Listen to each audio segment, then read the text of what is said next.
जैसे कि आपके क्लास 9 एक्सरसाइज 1.1 को आज हम लोग सॉल्व करेंगे। तो इसका फर्स्ट क्वेश्चन को देखते हैं क्या है।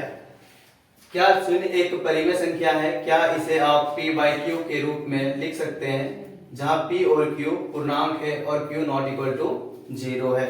अभी कह रहा है कि क्या शून्य जो है क्या एक परिमेय संख्या है, क्या उसे हम p बाई क्यू के रूप में लिख सकते हैं और q नॉट इक्वल टू 0 होना चाहिए। तो चलिए इस क्वेश्चन को हम लोग सॉल्व करते हैं। इसका आंसर हो जाएगा हाँ, शून्य एक परिमेय संख्या है और इसे p बाय क्यू के रूप में लिख सकते हैं जहां q नॉट इक्वल टू 0 है।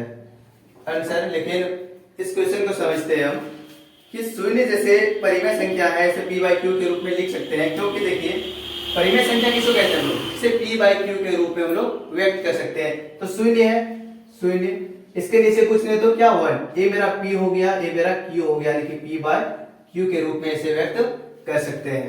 अब अगला क्वेश्चन देखते हैं हम लोग, क्वेश्चन नंबर 2 को। 3 और 4 के बीच में 6 परिमेय संख्याएं ज्ञात कीजिए, यानी कि 3 और 4 के बीच में क्या करना है, 6 परिमेय संख्या ज्ञात करना है। तो चलिए इस क्वेश्चन को हम लोग हल करते हैं। तो 3 और 4, तो क्वेश्चन को हमने सबसे पहले लिख लिया। उसके बाद इसमें क्या करेंगे, यानी 6 परिमेय संख्या बोल रहा है तो उसमें क्या करेंगे, एक बढ़ा करके यानी 7, तो 7 से क्या कर देंगे, मल्टीप्लाई कर देंगे 7 से। अब इसका बेस जो है हर जो है समान करने के लिए नीचे जो है क्या करेंगे, 7 से गुना कर देंगे। यहाँ पे भी वही करेंगे। अब 3 के नीचे कुछ नहीं, इसका मतलब क्या होता है, 1 होता है। 4 के नीचे कुछ नहीं तो इसके नीचे क्या होता है, 1 होता है। तो 7 का टेबल 3 और पढ़ेंगे 21 बाय 7, और 7 को 4 से गुना करेंगे तो 28 बाय 7। अब इसके बीच में क्या करेंगे, हम लोग परिमेय संख्या लिख देंगे, जितना बोला गया है 6 बोला गया, 6 परिमेय संख्या को लिख देंगे। यहाँ पे लिखेंगे अतः 3 और 4 के बीच 6 परिमेय संख्याएं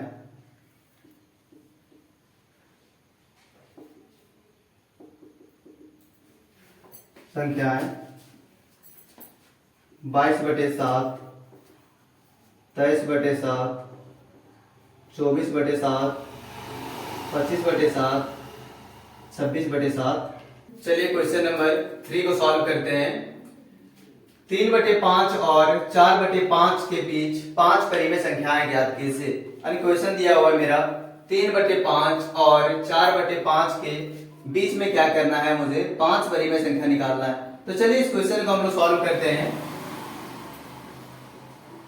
सबसे पहले क्या करेंगे, यहाँ पे क्वेश्चन को लिख लेंगे 3/5, 4/5। तो क्या करेंगे, इसका बेस मेरा क्या है, दोनों का सेम है, नीचे भी 5 है और ऊपर भी 5 है। तो 5 परिमेय संख्या बोला है, तो 5 परिमेय संख्या बोला है तो 5 से एक बढ़ा देंगे, कितना कर देंगे, 6, और 6 से हम क्या करेंगे, इसके साथ ऊपर नीचे गुना कर देंगे, गुना कर दिए।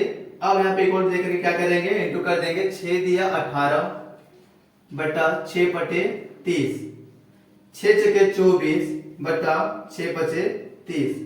अब यहाँ पे क्या करेंगे, इसके पीछे 5 परिमेय संख्या हम लोग आसानी से लिख सकते हैं। 19/23, 20/30, 21/30, 22/30, 23/30। आंसर। अब हम क्वेश्चन नंबर 4 को सॉल्व करेंगे। तो क्वेश्चन पढ़ते हैं, नीचे दिए गए कथन सत्य है या असत्य, कारण के साथ अपने उत्तर दीजिए। यानी कि नीचे कुछ कथन दिया गया है, उसमें कारण के साथ बताना है कि कौन सा सत्य है कौन सा असत्य है।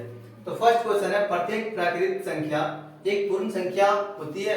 क्वेश्चन कह रहा है क्या प्रत्येक प्राकृत संख्या जो होती है क्या पूर्ण संख्या होती है।